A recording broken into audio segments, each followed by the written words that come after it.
Hi, I'm John Fowler, and welcome to Quarantunes. Tell you a little bit about Quarantunes. It's brought to you by the University of South Carolina McKenzie Museum, a cool place to go and hang around down in the heart of Columbia. Now, they received a grant from the South Carolina Arts Commission, folklife grants, and that's what puts on these wonderful programs. I'm ready to get started. Let's do it. A little tune called Cripple Creek.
Now a little story. Once upon a time, there was a little boy and a little girl, and they went to their moms. They said, "Mom, can we maybe run around the woods, just have a real good time?" And the mom said, "Absolutely not." They said, "Why? Why can't we go deep into the woods?" Well, Mom said, "I hear tell, deep in the woods is this old woman. If she ever gets a hold of you, she's got you real good. You better stay close to the house." Well, the little girl, her name was Mary. She was a smart little girl. She went over and opened up the ice box. That was the refrigerator of those days. And she reached in and got a big old jug of milk. She took that milk and poured it in a small cup and pushed it up underneath her mom. And Mom looked down at it on the table and she said, "What you got on your mind?" And the little girl said, "Well, legend has it here in the low country of South Carolina, as long as that milk stays white, we'll be okay. But if it turns red, blood red, well, something's got a hold of us. And all you need to do is go outside and let our hound dogs out, Barney McCabe, Dooley Doo, and Sue Boy. And they'll come to the woods and rescue us." What do you think about that? Mom says, "Well, that sounds like a pretty good idea. You can go off in the woods, run around, just have a real good time, but be home before it gets dark. Be home before supper time." Well, before they left, they went over to this corn crib, and her brother John, well, he reached into the corn crib and pulled out a big ear of corn, peeled it down, and shipped out 4 kernels of corn, blew on them 4 times. Told his sister those were magical kernels of corn. He said, "Come on before Mom changes her mind," and off into the woods they went. They had a pretty good time. They ran around and played, picked some blackberries, swang from the vines. But they let one thing happen. They let it get entirely too dark. They couldn't find their way back to the house. Instead of going up toward the house, went deeper and deeper into the woods. And they saw this little bitty light shining. So they walked toward the light and came to this old dilapidated house. I knew somebody lived in the house because they could see that little light shining in the window. So the 2 youngins, they went up the 3 steps across the porch, and they knocked on the door. They heard somebody inside, didn't know exactly what it was, and they knocked again. Somebody was coming to the door, and they knocked one more time. Then the door opened up, and there stood a woman about 5 foot tall, with her hair all pulled back, little gold rimmed glasses on her nose, about a foot long with a wart on the end of it. And she says, "Well, can I help you?" Well, John and Mary stood back and looked at each other. And Mary spoke up. She said, "Well, howdy. We were just kind of wandering around in the woods. Well, to tell you the truth, we sort of kind of lost, can't find our house, and we was hoping you'd have something to eat or maybe put us up for the night. But you probably don't have a whole lot of room in this little bitty old house, and we'll just go on and leave you alone." And bye. But before they could get off the porch, before they could get away, that old woman, she opened up the door. She said, "Well, just come on in. I got plenty of food. I just laid some out on the table." And she took them inside and shut the door up real good and tight. And she made them eat. And they ate. And she fed them. And they ate. And they ate some more. And when I got really good and full, Mary spoke up. She said, "Gosh, this is great food. You got to send me the recipe for that apple pie. That was just really great. I'll tell you what, we were going to ask if we could stay tonight, but you probably don't have a whole lot of room in this little bitty old house. We'll just go on and leave you alone."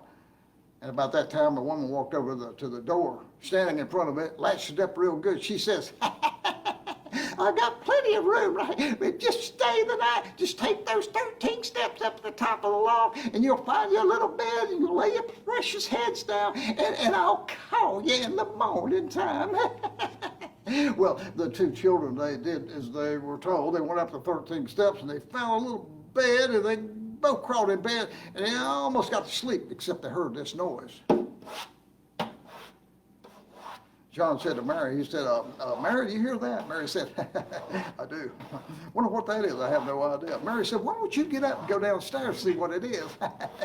John said, "I ain't going nowhere. I'm going to stay right here." He saw a little bitty light shining through the floor. So he got down on his knees, hands and knees, and he looked through the crack of the floor, and he was looking, and there was the woman in the kitchen, and she was sharpening a butcher knife about a foot long, singing this song.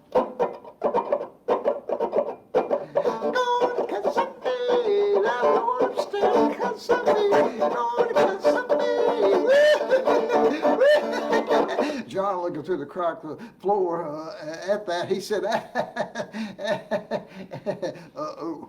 He told his sister, "You better take a look at this." So sister got down on hands and knees and looked in the kitchen, and she said, "There's only one thing to do, and we better do it right now." "Do what?" he said. "Let's get out of here." And they realized they couldn't go down the steps because the old woman might be coming up the steps with that big, long, sharp butcher knife. And they realized they couldn't jump out of the window because they were up 2 stories high. What were they going to do? That's when John remembered the corn I was telling you about a while ago. Well, he took out one piece of the corn. He had 4, and he tossed it out of the window. And it hit the ground. And where it hit the ground, a ladder stretched from the ground to the windowsill, and they both knew they were going to get away. Yay! Shh, shh, shh. John said, "I got a good idea.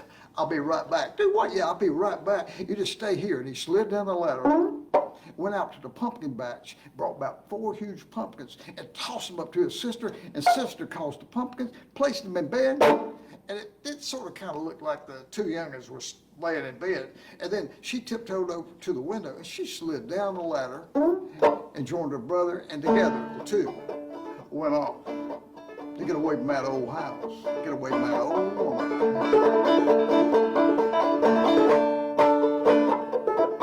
Well, by this time, the old woman was coming up the stairs with that big, long, sharp butcher knife, and she saw those lumps in beds, and she walked over and she said, "Whee!" and brought that knife down. Whee! Pulled back the covers, except there wasn't nothing in that bed except an ooey gooey mess of pumpkin. She was mad, red in the face mad. She went over to the window and she saw the two youngins running from the house. She said, "I'll get you for this." And she slid down the ladder with that big, long, sharp butcher knife. Started chasing the children around in the woods. She was right behind them. They couldn't get away from her.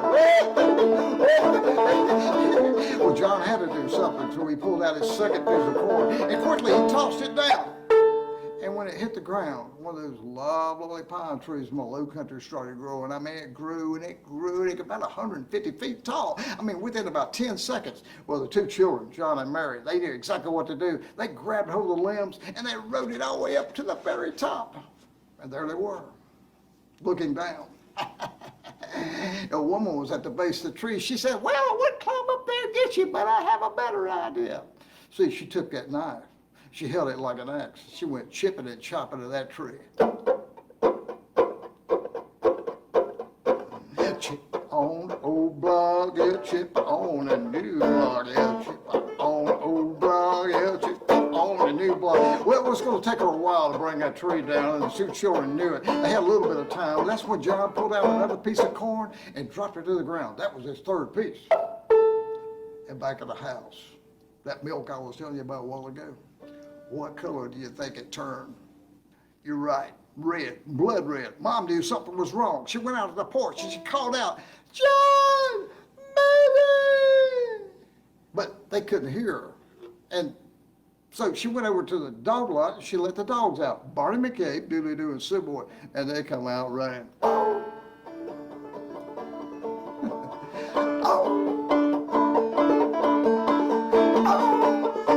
They ran around the yard 7 times. Around a big live oak tree 7 times. Meanwhile, back at the tree, the two children could hear the dogs faintly. They knew they were out, so they cried out. They sang this song for the dogs to come to the woods and rescue. They sang, Barney McCabe, Dooley-Doo, and Sue Boy, your master calling you. Fast, fast, who's come on time? Fast, fast, who's come on time? Fast, fast, who's come on time? Well, meanwhile, back in the tree, that old woman was standing. Chip on the old block, chip on the new block. Well, the tree began to pop. It began to crack. It began to fall. And the children didn't know what to do. But John had that last piece of corn. He pulled it out of his pocket and tossed it to the ground. And then the tree slowed down and let the two youngins off on the other side. And then they ran down this trail, found this bridge, and headed across the bridge, but the bridge had been washed out by a previous storm, so they fell off the bridge into the water, and they were washed over by this sandbar. They were stuck. The old woman knew how to get over there. She'd been over there before. She said, "Whee! Got you now." Well, the dogs were still running through the woods. And found that old woman's house, and they sniffed away over to the fallen tree and saw the little footprints that led to the bridge. So they went over to the bridge and they got there just in the nick of time, because that old woman was already on the sandbar with that big, long, sharp butcher knife getting ready to bring it down across her heads. That's when Barney McCabe dove to the air and grabbed the old woman by the neck. Sue Boy got her by the ankles, and Dooley-Doo got her by the behind. And they took her and tossed her in the water, and she went bubbly, bubbly down. And that was the end of that old woman. End of this story.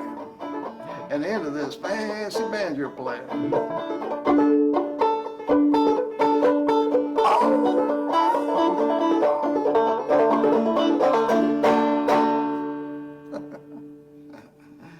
Fun story. Now that's an old folk tale. It was collected by Guy Carawan back in the 1950s. He was a musicologist, a collector, a great musician, and he spent a good bit of time down at the Sea Islands off the coast of Georgia and South Carolina, collecting all sorts of folklore, and that was one of his stories as well. And it's great to tell you that story. I usually call that a great South Carolina folk tale as well, even though it kind of belongs to Georgia too. And of course the song that I played you a while ago when we started off, that was Cripple Creek, an old fiddle tune way back in yonder times, old mountain tune as well. It's great to be here. I'm Johnny Thomas Fowler, storyteller, and I've got a lot of different kinds of things to share with you. Quarantunes, that's what it's all about. And it's great to be here, part of that whole program. Been a lot of nice musicians here. Greg Barfield was here last month, and Steve McGaw was here a few months back as well. And I think a good friend of mine, Andy Brooks, will be here next month too. So you want to stay tuned for that and check it out. A lot of great programming too. And I'm thinking about quarantines. I would have known what that was if somebody told me that last year. If somebody told me I would be here at this great library here in Easley doing this program, I would have thought, what for? And then I don't know. It would have been kind of strange to kind of even think about the whole thing. So last year at this time, I was busy putting together a book tour. And we just got started with schools, was looking for libraries and all sorts of kind of things. A book tour featuring my children's book, The Great Train Race, who is about a South Carolina folk hero by the name of Trotting Sally. His real name was George Mullins, and he could do amazing things like throw rocks over 10-story buildings and outwork 3 men half his age. And the most amazing thing was he could outrun horse and buggies and horses and automobiles and trains as well. So this children's book is based on the true life story about him outrunning the Carolina Special, a train from Spartanburg to Inman, South Carolina. So I was putting together all these sorts of kind of programming for this. Talking to schools and all sorts of kind of things. And after the first of the year, I had like 45 performances lined up, and we were right in the middle of doing all that sort of kind of thing. And guess what came along? March came along, and it got right in the way. And then all of a sudden, I was without work from that point on. I mean, it was just kind of crazy for us all, performers and everything. And I hope to get this back kick-started again. If there's any teachers out there, or especially librarians, if you'd like to have a copy of this book, just email me and let me know. You can buy a copy off the my website at johnnythomasfowler.com, and I will waive the mailing fee if you want to purchase one. Just give me an email, send me a message, and we'll work that out. And I should tell you, this book, the children's book, is based on a biography that I wrote, and it was published by the Spartanburg County Library, Kennedy Free Press as well. Great book, and it's about his true life story about Trotting Sally. Interesting read. I'm gonna come over this in just a little bit so you can see the real life picture of him. He was born in 1856 and died in 1931, 75 years old. Well, enough said about that. Let's get started with some more music. And I am going to play some unusual musical instruments for you. I'm going to play the bones. Now, bones is an old-time instrument, a rhythm instrument. I'm going to place it between my hand like this here. And I'm going to keep a little rhythm with the bones. The bones are about as old in this country as our country is old. They've been around that long. Back a couple hundred years ago, there were bones players. They were made popular during the minstrel times. Musicians played the bones along with the banjos and everything. I'm also going to work in the harmonica on this tune. It's going to be a fun little tune. And this comes from a collection of field shouts and hollers and call and response songs that Alan Lomax collected many years ago, somewhere around the early 1950s, maybe late 40s as well. And it's called Come On Boys, Let's Go Hunting. Let's see how it goes.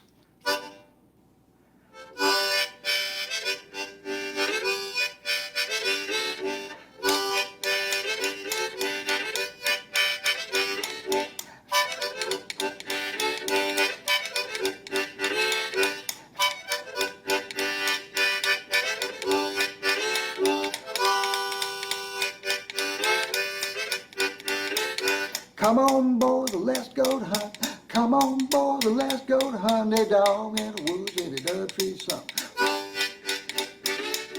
Your dog bark ain't sing nothing. My dog bark and does treat something. Come on, boys, let's go to hunt. Come on, boys, let's go to hunt. Come on, boys, let's go to hunt. Dog in the woods and it does treat some. A dog in the woods and it does treat some. Come on, boys, let's go to hunt. Come on, boys, let's go to hunt. A dog in the woods and it does treat some. A dog in the woods and it does treat some. Road is rough, the creek is muddy. I'm so dizzy that I can't stay steady. Now come on, boys, let's go to hunt. Come on, boys, let's go to hunt.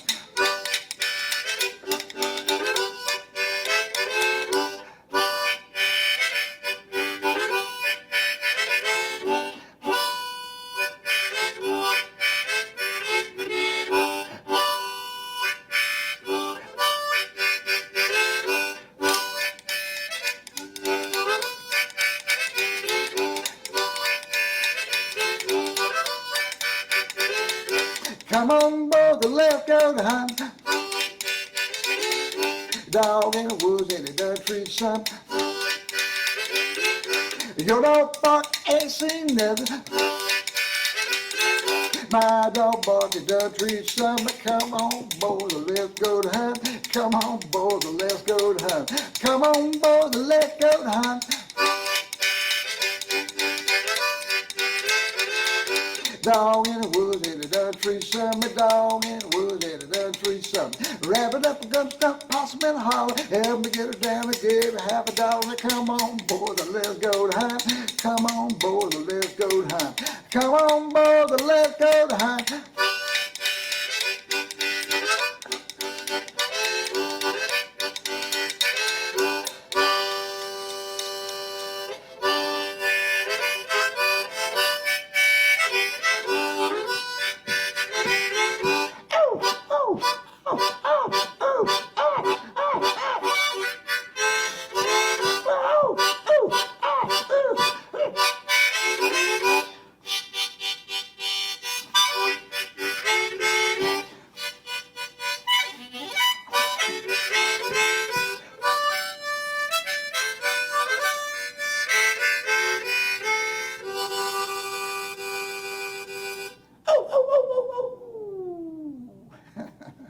That's a fun tune to play, an old-timey tune, and it's fun to kind of show off and play a little bit with my mouth and a little bit with my nose as well. There was an old harmonica player by the name of Pegleg Jackson. He used to play with his nose as well, so I kind of picked that up as too. He was from Union, South Carolina, and of course that's a fun shout type song. You can hear the call and response in there as well. Okay, now I have another little instrument I want to share with you. This is a very popular instrument. I call it an old world instrument. It's called a Jaws harp. And it probably originates from China, somewhere back thousands of years ago. And it's akin to some other instruments as well. And I remember when I was growing up, a lot of people would play the Jaws harp from time to time. So it's been around for a long while.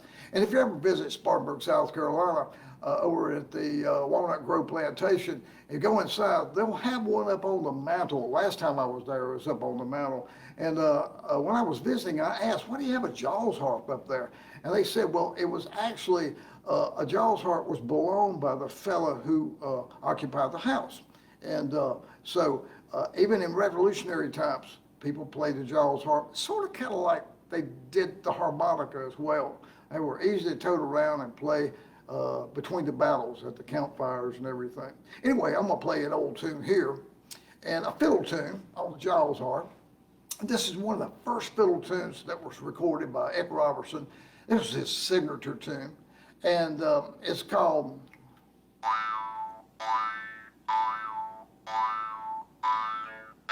Sally Good, and it goes like this here. Had a piece of pie, had a piece of pudding, give it all away, see Sally Good.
The Jaws harp is a fun little instrument, kind of easy to play, and you have to let people know what you're going to play because it's a little bit of an instrument of illusion as well. A lot of the tunes kind of sound the same.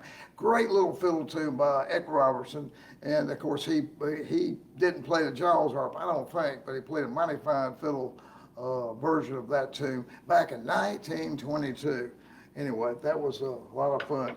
Crazy musical instruments, and I play a lot of different instruments, but I think I'm gonna pick up my guitar here and get back to some strings, if you will.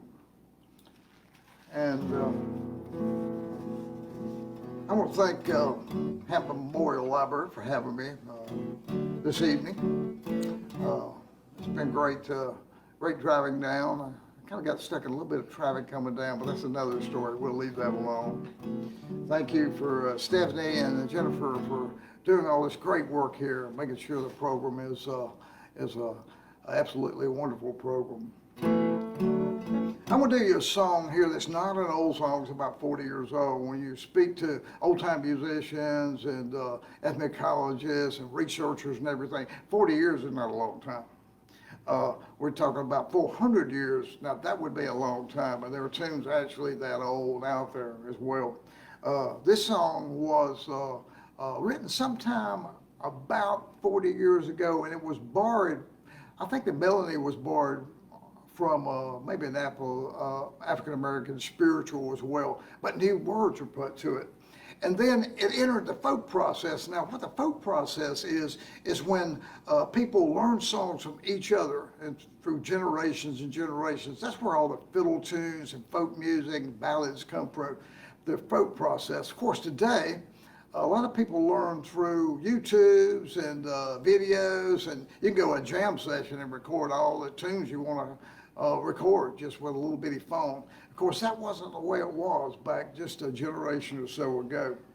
So when I said this song entered the folk process, people began kind of liking it and teaching it to each other and changing the words and everything. And I picked up from somewhere, I don't know where I learned the tune, and then eventually I looked up some words. So I'm not even sure if these are the correct words of this song. And the name of this song is called Don't You Hear Jerusalem Mourn? And it goes like this here.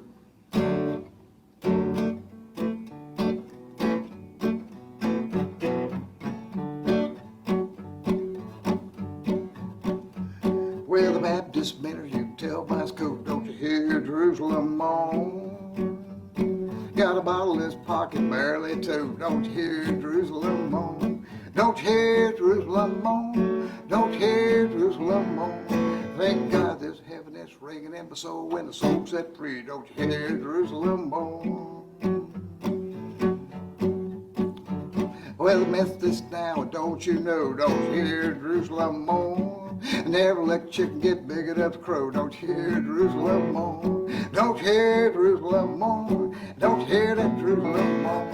Thank God there's heaven that's ringing in my soul when the soul's set free. Don't you hear Jerusalem mourn? That Presbyterian preacher, he's living in town. Don't you hear Jerusalem mourn? With a neck so stiff he can barely get around. Don't you hear Jerusalem mourn? Don't you hear Jerusalem mourn? Don't you hear the Jerusalem mourn?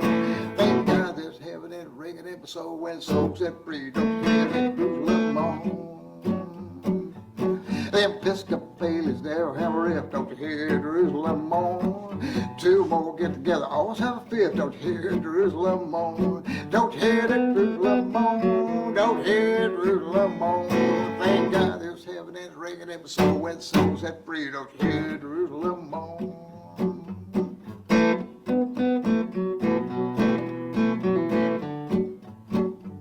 Well, the Catholic preacher, he's ringing his bell. Don't you hear Jerusalem mourn? And give him $10, he'll pray out of.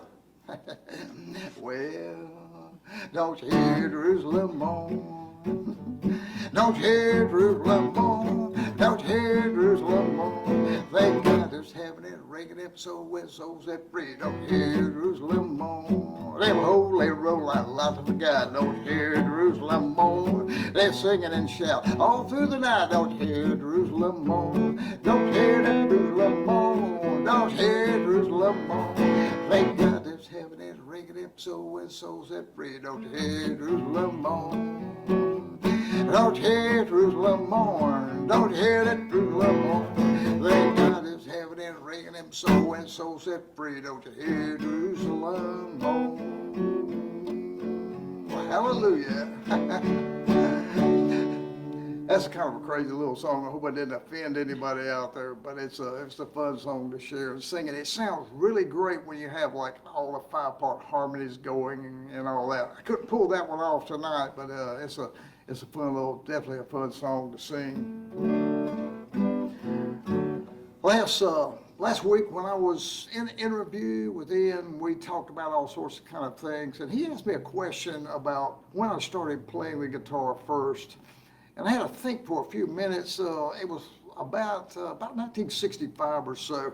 I learned my first chords from a stepfather. And my stepfather taught me the D chord and a G and the A chord. He wanted me to make the A chord kind of like this here, but I really couldn't get around to doing that, so I used my little bitty fingers to get that A chord. And then he taught me about 3 or 4 songs.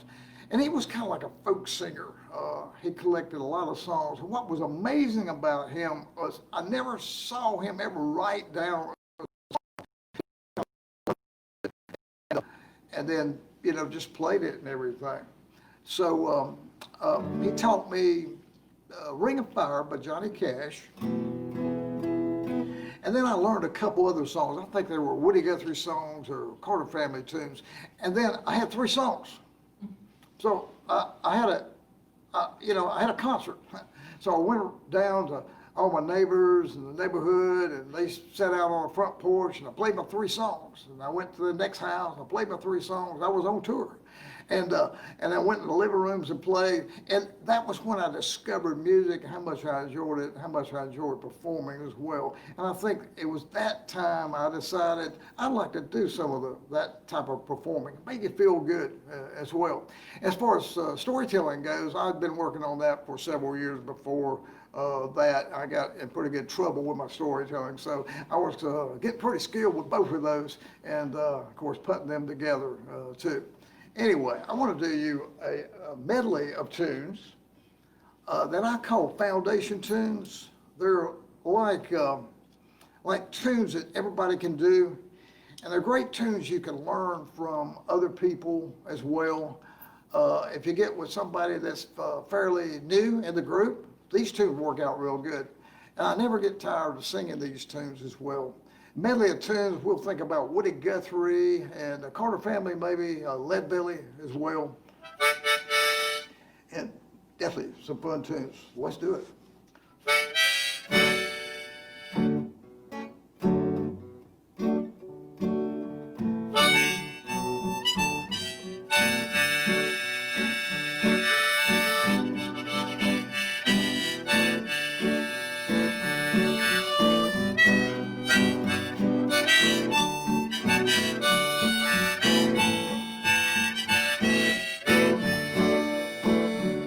I'm going down that long, lonesome road. Going down that long, lonesome road. I'm going down that long, lonesome road. Oh Lord, no, I ain't gonna be treated this way. I'm going where the climate suits my clothes. I'm going where the climate suits my clothes. I'm going where that climate suits my clothes. Oh Lord, no, I ain't gonna be treated this way. It takes a worried man, sang a worried song. Oh, it takes a worried man, yeah, I sang a worried song. It takes that worried man, sang a worried song. I'm worried now, but I won't be worried long. I asked that judge, what's gonna be my fine? I asked that judge, oh, what was gonna be my fine ass statues. Oh, I was gonna be my fine. I got 99 years on that Rocky Mountain line. Oh, that 99 links. Chain around my legs, I got 99 links. Chain around my legs, I got 99 links. Chain around my legs, I got 99 links on that Rocky Mountain line.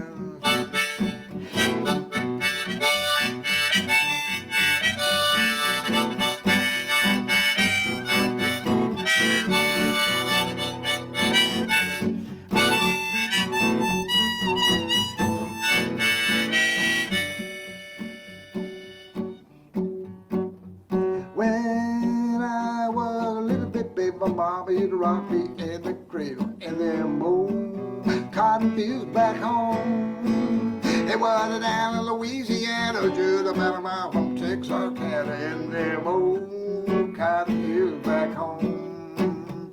When cotton balls get rotten, you don't pick very much cotton in them old cotton fields back home. It was down in Louisiana, just about a mile from Texarkana, in them old cotton fields back home. In them old cotton fields back home.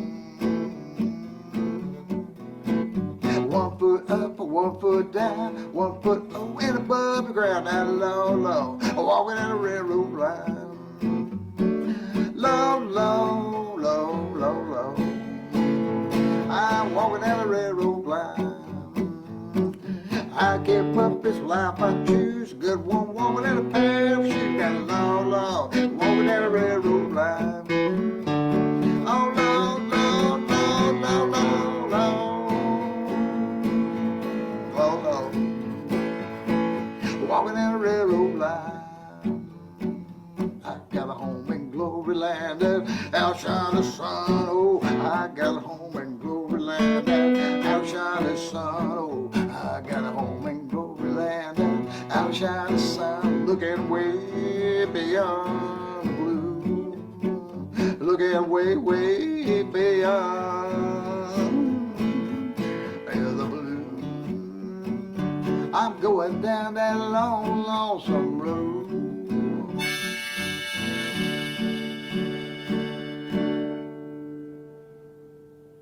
Fun tunes, and there's a lot of them there. I mean, hundreds of tunes you can kind of play back to back, and they just never get old. And some of those tunes go back generations and generations. They're kind of a combination of Carter Family tunes and Woody Guthrie tunes, and I think there are Lead Belly tunes in there as well, and just good folk gospel tunes. And when you get around at a jam, it's always kind of fun to sit around and play some of those tunes and kind of get to know each other that way as well. Well, I'm going to put down the guitar, and I'd like to kind of conclude this program with a story, kind of a fun story. I have a collection of stories called Grandma's Apron Strings, and they're stories, personal stories about me living with my grandmother and my Appalachian experience with her. And both grandmothers, actually. I've got about 8 or 10 stories. And one of these days, I hope to get all those stories compiled together, work on them, and maybe put them in a book out there, get them published as well. So I hope you enjoyed this story. It is a fun, kind of a true-to-life story to a degree. And, well, it all starts back when I was a little bitty boy, about 5 years old. I lived there with my grandmother, me and my brother and sister and my mother. And of course, my mother would get up and she'd go to work every day, so my grandmother took care of us. And sometimes my cousins would come over too, so she had a whole house full of youngins she would take care of, sometimes 6, 8, sometimes 10 children. And one day, she gathered us all together and she says, now, you must come here. I got something I got to tell you. We're gonna have us a visitor. I didn't know what she was talking about. I looked at my brothers and sisters. I was the oldest. They wanted to know who it was. Who's coming, I asked. My granny said, Ma Bell's coming, and she's going to install a telephone. Now, we didn't know what a telephone was. My sister, she said, what's a telephone? My granny said, well, it's a device, a box that she's going to put on on the wall in the foyer, and it's going to have a little handle on it. You take it off the hook, and you can speak into it and talk to people. Well, we all looked at each other. We didn't know what she was talking. How? Well, and my sister, she spoke up. She said, "But we already talked to each other already. I'm talking to you right now." And my grandma said, "No, you don't understand. We're going to talk to people that's not in this room." Well, that really threw all of us. We kind of looked, we didn't know what Grandma was talking about, We all looked at her, and I said, "Well, what do you mean not in this room?" She said, "I mean, we're going to talk to somebody that's on the other side, down the road." "You mean on the other side of that wall?" My granny said, "That's right. When Ma Bell comes tomorrow and installs the telephone, I'll explain to you all. It's kind of complicated. We'll just wait and see." Well, I was good with that. The rest of us was. And so we went on back playing. But the next day when I got up, I ate breakfast. I got my big coloring book. I went on the front porch. I flopped down and I started coloring. I was waiting on Ma Bell to show up. My granny told me, "Look for a yellow truck." I was looking, coloring. Long about an hour or so later, there was a yellow truck pulled in the driveway, and I knew that was Ma Bell. I could tell by the bell on the side of the truck. So it drove up and it stopped. I put down my coloring book, jumped up, went over to the railing, and I looked down, and the door opened up, and out stepped Ma Bell. Well, I looked. I guess I was staring. Ma Bell had boots on and breeches. I ain't never seen a woman wear breeches in those days. No way.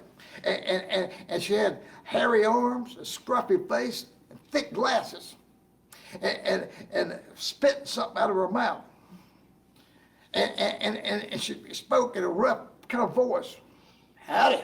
I said, "Howdy." I said, "Are you Ma Bell?" And she said, "Yep, I reckon that'd be me." And I thought to myself, that's about the ugliest woman I think I've ever seen my whole entire life. But I didn't tell her that. And then she said, "Well, who lives in this house?" I said, "Well, I do." He said, No. "Who else lives in this house?" And I said, "Well, me, my brother, my sister, my mom, and my grandma." He said, "What's your grandma's name?" I said, "Grandma." And she said, No. "What's her real name?" About that time, the door opened up. My grandma was standing there. She said, "Howdy." And they kind of, said howdy to each other. And she took Ma Bell inside to show her where to put the phone and everything. And I asked if I could hang around. She said, "You can hang around, but you got to stay about 6 or 8 feet away, and you can't go up under the house.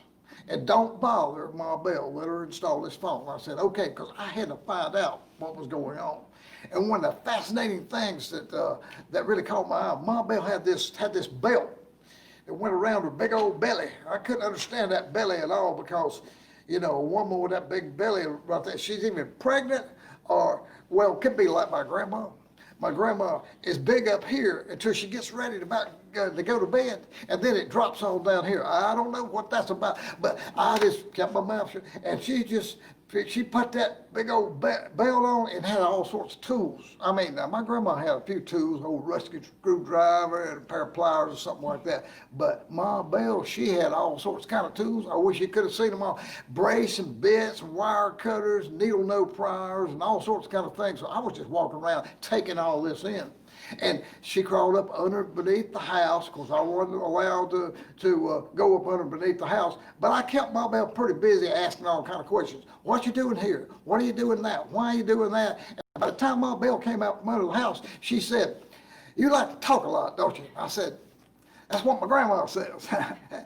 Well, anyway, she went on in the house and pulled some wires, hooked up that telephone, and then, as I was washing clothes, she took that hook off of the phone, and she took her big fat finger and she stuck it in 0 and turned it all the way around, and it went ta ta ta ta ta ta ta ta ta ta ta think, and then she started talking to somebody called operator.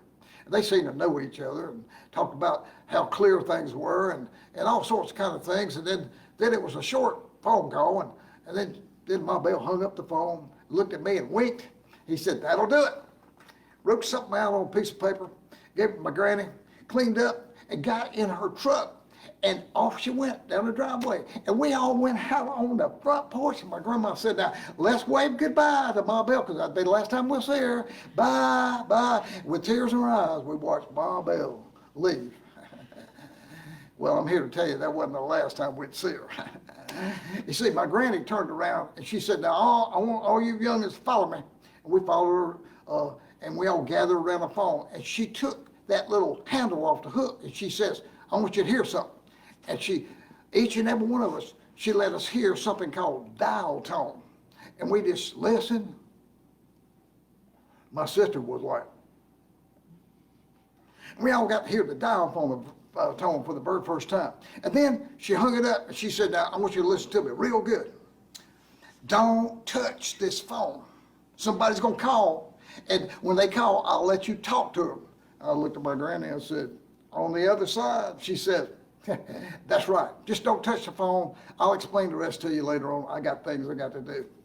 Well, all of us scattered. I was the last one, and I was scratching my forehead thinking about talking to somebody on the other side and thinking about Ma Bell, how she took her big old finger in that zero and turned it all the way around and let it go and talked to the operator. I figured, well, I could do that, but I didn't want to get in trouble. So what I decided to do was wait. See, I knew my granny's schedule, and along about 3 o'clock in the afternoon, she was going to be in the kitchen a long time, getting supper kind of ready and cleaning and washing and everything, and that would be my chance. Well, she started around 3, and I went into the foyer, and I pulled the chair, shoved it up beneath the phone, and I got up in that chair and stood up on my tiptoes, and I grabbed that little handle, and I pulled it off the hook, and I stuck it up, and there was that dial tone. And then I remember what Ma Bell said, had done. And she took her big old fat finger and put it at 0, and I put 2 of my little fingers in there, and I turned it all the way around and let it go, and it went ta-ta-ta-ta-ta-ta-ta-ta, think, and then the dial tone went away. And then I heard somebody said, operator. I was talking to the operator. I mean, right there, that was the operator. Operator, number, please. And I said, well, I don't have a number. I ain't learned to count yet. She says, who is this? I said, Johnny Fowler. She said, how old are you? I said, 5 years old. She said, well, you're not supposed to be on the phone. I said, I'm not on the phone. I'm on the chair. I'm holding the phone. She said, no, I mean, you're not supposed to be talking on the phone. You got to hang it up on that hook, and somebody will call you, and you can talk to them. That's what my granny said, I told that operator. And I said, let me ask you something. Are you on the other side? And she said, good gracious, what in the world are you talking about? I said, my granny said you was on the other side of that wall. She said, well, if your granny said I was on the other side of that wall, then I am on the other side. I said, hang on just for a few minutes. I put the phone down. I jumped off the chair, and I had to go check to see what my grandma was doing, just to make sure I wasn't going to get in trouble. So I went into the kitchen and walked in. My granny knew I was up to something. She turned around, she said, you behaving, ain't you? I said, yes, ma'am. She went on back washing dishes. I went out the back door, went down the long steps, went around the house, and I looked all over the place. I looked behind the trees, rocks. I even went out to the road, looked up and down the road. I didn't see anybody out there on the other side of that wall. So I went back through the shortcut, because I didn't have to go through the kitchen again. And I crawled back up on the chair, picked up that little handle, and I said, you still there? She said, yes, I'm still here. You need to hang this phone up so we can call you. You'll hang it. I said, I went outside. I looked all over the place, and I did not see you on the other side of this wall. She said, well, to tell you the truth, I'm really not on the other side of the wall. I said, well, if you're not on the other side of the wall, where are you? She said, I'm in the wires. I said, in the wires? That didn't sound too very good to me. I said, hang on. Put the phone down. And I went in the kitchen, kind of snuck in there, and I peeked. And about that time, my grandma had finished up washing the dishes. And old folks, especially mountain folks, what they'll do is they'll wash the dishes in a big old pan. Then they'll take the pan out and dump it on the flowers. Well, she was just going out the door to dump that pan of water. And I went in the kitchen. I knew what I had to do. It was an emergency. I went over to the junk drawer. Now, let me tell you about this junk drawer. Everybody's got one. My granny had one of the best junk drawers there. Had all sort of kind of buttons and beans and screws and bent nails and that rusty old screwdriver and pair of pliers and all sorts of kind of things. And the biggest pair of scissors. Granny said those were mill scissors, cloth scissors they used to cut cloth, and they were sharp. Well, I was not supposed to have that pair of scissors, but I knew what I had to do. I took it out, I closed the junk drawer so Granny would not know that I was in there. Then I went back down the hallway and I climbed back up on that chair. I picked up the phone. I said, "You still there?" And the operator said, yeah, I'm still here. You need to hang this phone up. I said, "Are you in the wires?" She said, "Yes, I'm in the wires." I said, "Well, I'm gonna help you get out." And I took that big old sharp scissors and I reached up and I clipped that wire. And then I picked up that little device and said, "Hello." She was gone. I helped her get out. I was proud of myself until Granny found out. That part about Ma Bell not coming back, well, she came back the next day. She wasn't quite as friendly as she was the first day. She had to pull all those wires again, crawl up underneath the house. Wouldn't say much to me. Hooked them up to the phone, wrote out a little slip of paper, gave it to my Granny, cleaned up, and we went out on the front porch, and Granny got us all together, all 6 or 8 of us. And Granny reached up and grabbed a hold of my ear and twisted it real good. She says, "Now, wave goodbye to Ma Bell, because she's not going to come back again. Right, Johnny?" And I said, "Ow." Well, she never come back again. Then my Granny turned around and said, "Now listen, when that phone rings, I'm going to let everybody talk, whoever calls." So we all kind of scattered. And I'd had enough of that phone, so I was off playing or something. And then about an hour later, it happened.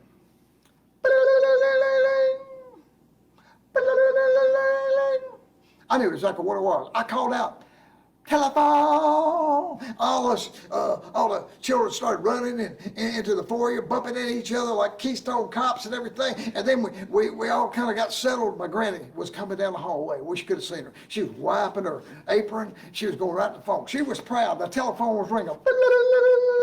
She parted all us youngins. She reached up and grabbed the phone. She looked at all of us to let us know what she was doing. And she answered the phone and she said, "Hello." And it was the wrong number. And that's the story of the story that I call On the Other Side, a story about my grandma's first telephone. Thank you. Well, I certainly had a great time today, and I'm going to leave you with a short little banjo tune here. I want to let you know that these quarantine programs are provided by the McKissick Museum. And if you'd like to donate to the McKissick Museum to support these quarantine programs, I think that's a lot to do with grants that have to be matched or something. Check them out on the website, and please give. I think next month, Andy Brooks will be here. It's going to be a good show. Thanks for having me. Library, thanks for having me. Had a great time. And let's see, a little tune here called "Fly Around" by Pretty Little Miss.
Thank you.